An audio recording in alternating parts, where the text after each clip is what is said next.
फुरकान भट्टी का कहना है कि उस्मान तारिक को टीम से निकालो। ऑब्वियसली फुरकान भट्टी ने डायरेक्टली ये चीज़ नहीं कही। उसकी बड़ी वजह यह है कि उस्मान तारिक काफ़ी टाइम से, जब से वो पाकिस्तान टीम में उन्होंने डेब्यू किया हुआ है, स्टार्टिंग में फुरकान भट्टी थोड़ा थोड़ा जब उनका नाम स्क्वाड में आया था तो फुरकान भट्टी कहते थे कि उस्मान तारिक को टीम से निकालो। बट फॉर नाउ जब उसने परफॉर्म करना स्टार्ट किया, फिर हल्का सा फुरकान भट्टी का जो बोलने का अंदाज था वो थोड़ा सा बदल गया। फुरकान भट्टी ने रादर देन सेइंग के उस्मान तारिक को टीम में नहीं आना चाहिए था, फुरकान भट्टी ने कहा कि यार इसके एक्शन का मसला है, क्या पता ये बैन हो जाए वर्ल्ड कप से पहले। तो उन्होंने ये बहाना बनाया। फिर उसके बाद जब उस्मान तारिक कॉन्स्टेंटली परफॉर्म कर रहा था तो उसके बाद फुरकान भट्टी ने क्या कहा, किस किस स्पिनर्स को टीम में डालेंगे, आपने क्यों उस्मान तारिक को डेब्यू करवाई। Personally what I feel is Furqan Bhatti I think यहाँ पे थोड़ा सा फेवरेटिज्म कर रहे हैं। वो थोड़ा सा सुफियान मुकीम और इब्रार की तरफ थोड़े से ज्यादा फैन बन रहे हैं उनके। जिस तरह के वो बाबर आजम के फैंस को ट्रोल करते हैं, उनको एक टैग देते हैं कि डड्डू फैंस, वही काम अब यहाँ पे फुरकान भट्टी कर रहे हैं। वो स्लाइटली इब्रार और सुफियान मुकीम को विदाउट एनी रीजन सपोर्ट कर रहे हैं। मैं ये नहीं कह रहा कि इब्रार और सुफियान मुकीम कोई अच्छे बॉलर्स नहीं है, they are both decent bowlers, but अगर आप फुरकान भट्टी की वीडियोस उठा के देख ले तो विदाउट एनी रीजन वो उस्मान तारिक को थोड़ा सा कोई इतना ज्यादा सपोर्ट नहीं कर रहे। इवन के he is performing really well, उसने हैट्रिक भी की। उसके बाद फिर स्टार्टिंग में जब उसको डेब्यू करवाई गई, Furqan Bhatti was all not happy. लेकिन जिस तरीके से उस लड़के ने बॉलिंग की, उसके बाद से फुरकान भट्टी का लहजा थोड़ा सा बदल गया और फुरकान भट्टी ने कहा कि यार इसके एक्शन का मसला है, क्या पता ये बैन हो जाए कल को। मतलब बहाना लगाया उनके एक्शन को, which is such useless and illogical statement. Because मैं इस पे ऑलरेडी एक वीडियो बना चुका हूँ कि उस्मान तारिक को बैन नहीं लग सकता। उसकी बड़ी वजह यह है कि एक तो उस्मान तारिक अपने एक्शन में पॉज लेते हैं, जो कि आईसीसी रूल आपको बिल्कुल अलाउ करता है, आप अपने एक्शन के दरमियान पॉज आराम से ले सकते हैं। और अगर आप मेरी बात पे यकीन नहीं करते तो इस पे मोहम्मद हफीज ने भी बात की है, आप वो वीडियो भी देख सकते हैं, यहाँ पे मैं लगा सकता हूँ आपके लिए। उनके pause is not an issue at all. आप रुक सकते हैं during your bowling, that is fine. जो इशू है बॉलिंग के अंदर, जो नए रूल 2014 के अंदर इंप्लीमेंट किया आईसीसी ने, वो ये है कि by the time you reach the horizontal position, ये हॉरिजॉन्टल पोजीशन है किसी भी बॉलर की, and by the time you release the ball, the difference of the angle between this part and this part जहां पे आपने रिलीज करना है विल बी काउंटेड। तो अगर आप 15 degree from getting horizontal and then when you release the ball, अगर आप 15 डिग्री अबव जाते हो तो your action will be legal. Very simple thing is once you get to the horizontal position and then when you release the ball, ये जो यहाँ और यहाँ का सफर है ये 15 डिग्री से ज्यादा नहीं होना चाहिए। तो उसमें आप पॉज लें, कुछ भी करें, डजंट मेक एनी डिफरेंस। दूसरी बात, जहां तक बात है उस्मान तारिक के आर्म की, तो उनका आर्म भी बिल्कुल स्ट्रेट आता है और वो 15 डिग्री से ज्यादा बेंड नहीं होता। और इस चीज में भी उस्मान तारिक बिल्कुल क्लियर होते हैं। हाँ, उनको स्टार्टिंग में पीएसएल में बैन लगा था, लेकिन वो पीसीबी की तरफ से था। और प्लस पॉइंट ये है कि वहां पे भी Usman Tariq bowling action test करने गए तो वो भी उस्मान तारिक क्लियर कर गए। और अगर दोबारा आईसीसी खुदा ना खास्ता उन पे कोई बैन या उनको कोई टेस्ट के लिए बुलाता है तो आई एम 100% श्योर कि उस्मान तारिक वो अपना टेस्ट क्लियर कर लेंगे आराम से, क्योंकि भाई उस्मान तारिक के एक्शन में ऐसा कुछ है ही नहीं कि लोगों ने इतना हवा बनाया हुआ है। लेकिन फुरकान भट्टी पे मैंने बात इसलिए की कि without any reason Furqan Bhatti is criticizing him, even के उसने हैट्रिक भी की। बट स्टिल अगर आपको याद हो तो 2012 और 2013 के एरा में अश्विन भी ये पॉज लेता था अपनी बॉलिंग में, अगर आपको याद हो। तो अगर अश्विन को बैन नहीं लगा तो उस्मान तारिक को क्यों बैन लगेगा। आई नो आप में से काफी सारे लोग अब यही कहेंगे कि अश्विन जो है वो इंडिया का है और आईसीसी भी इंडिया की ही है, इस वजह से ये एक लॉजिक हो सकता है, मैं मानता हूँ। लेकिन अश्विन उस टाइम पे इस तरह की बॉलिंग कर रहा था, वो एक्शन के दरमियान पॉज लेता था 2013, 2014, 2012 में, जहां पे बड़े बड़े बॉलर्स मोहम्मद हफीज, सईद अजमल, सुनील नारायण जैसे बॉलर्स बैन हुए थे। लेकिन जहां तक बात है पॉज लेने की, वो बिल्कुल आपको आईसीसी अलाउ करता है, इसमें कोई ऐसी बात नहीं है। और फुरकान भट्टी जितना बड़ा जर्नलिस्ट ऐसी बात करे तो काफी हैरानी होती है। जहां तक बात है T20 वर्ल्ड कप में कौन खेलेगा, तो पर्सनली मैं उस्मान तारिक को इब्रार और सुफियान दोनों से हाई रेट करता हूं। उसकी वजह यह है कि जब उस्मान तारिक अपना एक्शन में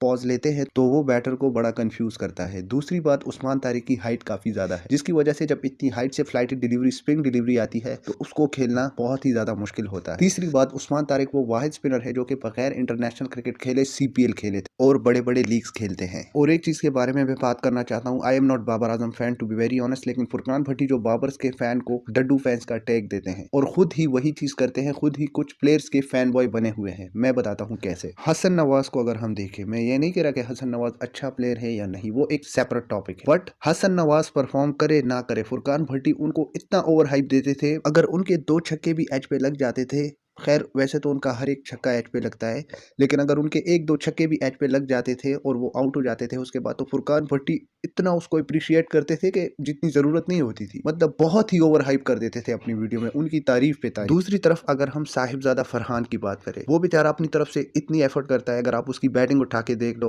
पाकिस्तान को ऊपर से इतना तेज स्टार्ट प्रोवाइड करता है जो कि किसी ने आज तक नहीं किया, टू बी वेरी ऑनेस्ट, सिवाय फखर जमान के और कुछ और प्लेयर्स के। अदरवाइज कोई भी ऐसा प्लेयर नहीं है जो साहिबजादा फरहान की तरह बाउंड्रीज लगाए और साहिबजादा फरहान की तरह तेज रन लाए आपको पावर प्ले में और आपको एक तेज स्टार्ट दे। लेकिन अगर आप फुरकान भट्टी की वीडियोस देखें तो साहिबजादा फरहान को उस तरह से अप्रिशिएट नहीं करते जिस तरह के वो हसन नवाज को करते हैं, टू बी वेरी ऑनेस्ट। और ये आप फुरकान भट्टी की एक एक वीडियो उठा के देख ले, आपको पता चल जाए। मतलब अगर हसन नवाज के एच पे 2 छक्के भी लग जाए तो वाह भाई क्या बात है। लेकिन वही दूसरी तरफ अगर साहिबजादा फरहान 50-60 रन भी करे 30 या 25 बॉलों पे, तो भाई उस बेचारे को इतनी अप्रिसिएशन नहीं मिलती फुरकान भट्टी की तरफ से। इतने बड़े जर्नलिस्ट हो के आप लोगों को कहते हो कि तुम डड्डू फैन हो, तुम डड्डू फैन हो, और खुद कुछ एक आध प्लेयर्स के फैन बॉय बने हुए हैं। उस्मान तारिक ने ऐसी बॉलिंग की कि फुरकान भट्टी बेचारे को क्रिटिसाइज करने का मौका ही नहीं दिया, वरना Furqan Bhatti was all ready to criticize him at any cost. Furqan Bhatti की मैंने रिसेंटली एक वीडियो देखी जिसमें वो कह रहे थे कि पीसीबी ने बहुत बड़ी गलती कर दी उस्मान तारिक को डेब्यू करवा के। ओ भाई, अगर हम तीनों को मिलाए, इब्रार, उस्मान तारिक और सुफियान मुकीम को, तो पर्सनली मैं चाहता हूं कि अगर पीसीबी वर्ल्ड कप 2026 के लिए टीम सिलेक्ट कर रही हो तो स्पिनर्स में ऑन द टॉप जो उनकी प्रायोरिटी होनी चाहिए वो होनी चाहिए Usman Tariq. The second priority should be Sufiyan Muqeem, not Ibrar Ahmed. मैं आपको बताता हूँ क्यों।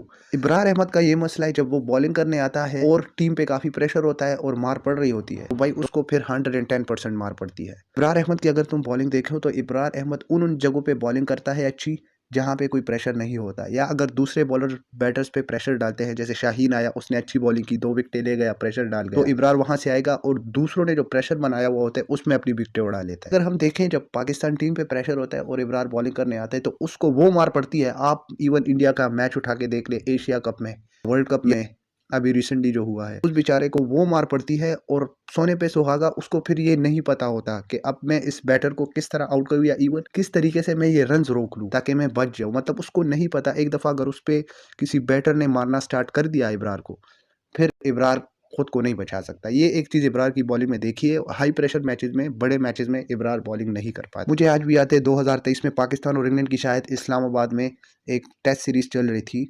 और कोई पहला मैच था या दूसरा था, और मैच के दौरान सबको पता चला कि ये विकेट जो है वो स्पिन को सपोर्ट करती है। पूरा पाकिस्तान ट्विटर पे लगा हुआ था कि इब्रार के साथ बड़ी ज्यादती है और नेक्स्ट मैच में इब्रार को खिलाओ, ये वो। पूरा पाकिस्तान ये कह रहा था और मुझे दिल ही दिल में पता था कि यार इब्रार को तुम खिला लो, इब्रार वोंट परफॉर्म। और वही हुआ। नेक्स्ट मैच में इब्रार आया, उस बेचारे ने डबल इनिंग में पता नहीं कोई 40 से 50 ओवर्स किए कि पता नहीं कितने ओवर्स किए, मुझे एग्जैक्ट वैल्यू याद नहीं है, और एक भी विकेट नहीं ली टेस्ट मैच में। तो मैं ये समझता हूँ कि Ibrar is slightly overrated to be very. Ibrar ने जहां पे अच्छी बॉलिंग की है वहां तो या कोई और बॉलर आके प्रेशर बनाता है और इब्रार उसमें अपनी विकेट लेता है, या तो मैच कोई इतना बड़ा नहीं होता। जहां पे बड़ा मैच आता है, पाकिस्तान पे प्रेशर आता है, इब्रार वहां पे उसको मार पड़ती है। और जब मार पड़ती है, इब्रार को एक दफा बैट्समैन मारना स्टार्ट कर दे, फिर इब्रार खुद को नहीं बचा पाता। ये मेरी बात आप लिख के ले ले और आप उठा के देख ले।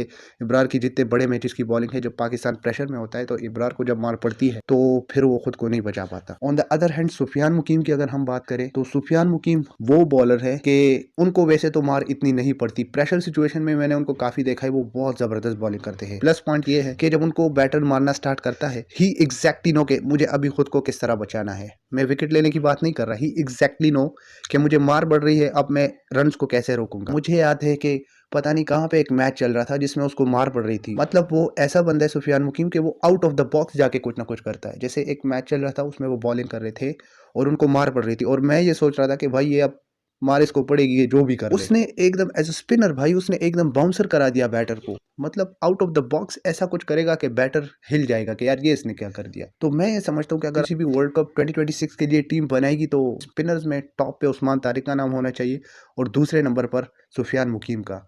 इब्रार का मुझे समझ नहीं आता। और एक्सपीरियंस, मैं कहता हूँ कि एक्सपीरियंस का क्या आप अचार डालेंगे, जब आपको बड़े मैचेस में मार पड़ेगी तो फिर आप क्या करेंगे एक्सपीरियंस का। I would prefer Usman Tariq और Sufiyan Muqeem in the squad of T20 world cup 2026। जहां तक बात है इब्रार अहमद की, I don't really like him to be very honest. तो भाई साहब ये एक चीज़ है, फुरकान भट्टी खुद को बड़ा एक क्रिकेट की डेप्थ समझने वाला समझता है, लेकिन unfortunately he is not. Because वो कुछ प्लेयर्स का फैन बॉय बन जाता है और उसके बाद उन प्लेयर्स को जी जाके सपोर्ट करते हैं। उनका एक छक्का भी एज पे लग जाए तो आसमान सर पे उठा लेता है। और यहाँ कुछ एक ऐसे प्लेयर्स हैं जो कि बड़ी अच्छी बॉलिंग करते हैं या बैटिंग करते हैं, बड़ी अच्छी परफॉर्मेंस देते हैं, लेकिन उनको इतना ज़्यादा सपोर्ट नहीं करते। अभी रिसेंटली जब मोहम्मद नवाज ने दोबारा से कमबैक किया था पाकिस्तान टीम में, तो वो बेचारा इतनी अच्छी परफॉर्मेंस दे रहा था with the ball and with the bat too. Furqan Bhatti अपनी वीडियो में कहता है कि यार नवाज की मुझे समझ नहीं आती, नवाज शुड नाउ रिटायर, उसको पीसीबी को अपने प्लान में नहीं लेना चाहिए था, नवाज में जो कुछ था वो हमने देख लिया। सोने पे सुहागा, उस बंदे ने उस दिन से लेकर आज तक इतनी अच्छी परफॉर्मेंस दी है कि उसने फुरकान भट्टी का मुंह ही बंद कर दिया, वरना लिटरली फुरकान भट्टी रेडी था उसको क्रिटिसाइज करने के लिए। जो बॉलिंग और बैटिंग नवाज कर रहा है, मतलब जबरदस्त फॉर्म में है वो, और फुरकान का जो उसने मुंह बंद किया है लिटरली, मतलब फुरकान भट्टी लोगों को कहता है तुम डड्डू फैन हो, तुम ये हो, और खुद वो बंदा पहले से सोच के आया हुआ होता है कि इसको मैंने क्रिटिसाइज करने चाहिए जो भी कर ले, और इसको मैंने अप्रिशिएट करने चाहिए, एक छक्का ही एज पे क्यों ना लगाए। तो मोरल ऑफ द स्टोरी, मैं चाहता हूं कि पाकिस्तान टीम में 2026 वर्ल्ड कप में स्पिनर्स जो हमारी प्रायोरिटी होनी चाहिए, सबसे टॉप ऑफ द लिस्ट वो होनी चाहिए उस्मान तारिक, और उसके साथ Sufiyan Muqeem. These are both the best options. जहां तक बात है इब्रार अहमद की, भाई इब्रार अहमद को बड़े मैचेस में मार पड़ती है, वो तुम उनकी वीडियो जो भी उठा के देख लो पुरानी, तुम्हें पता लग जाएगा। और जब एक दफ़ा उनको मार पे बैट्समैन मारने पर आता है तो फिर इब्रार को पता नहीं चलता कि अब मैंने किस तरह बचना है इससे। So for me Usman Tariq and Sufiyan Muqeem should play world cup 2026। जहां तक बात है फुरकान भट्टी की, अगर हसन नवाज का एक छक्का एच पे लग जाए तो उसको इतना ज़्यादा वो सपोर्ट करते हैं, दूसरी तरफ अगर साहिबजादा फरहान सेंचुरी भी कर ले तो उस बेचारे को वो अप्रिसिएशन नहीं मिली। जो लोग कॉन्स्टेंटली फुरकान भट्टी की वीडियोस देखते हैं उनको पता होगा। और मैंने एक एग्जांपल नवाज की भी दी कि वो बेचारा इतनी अच्छी बॉलिंग कर रहा था, और फुरकान भट्टी ने कहा जो कुछ था नवाज में वो हमने देख लिया।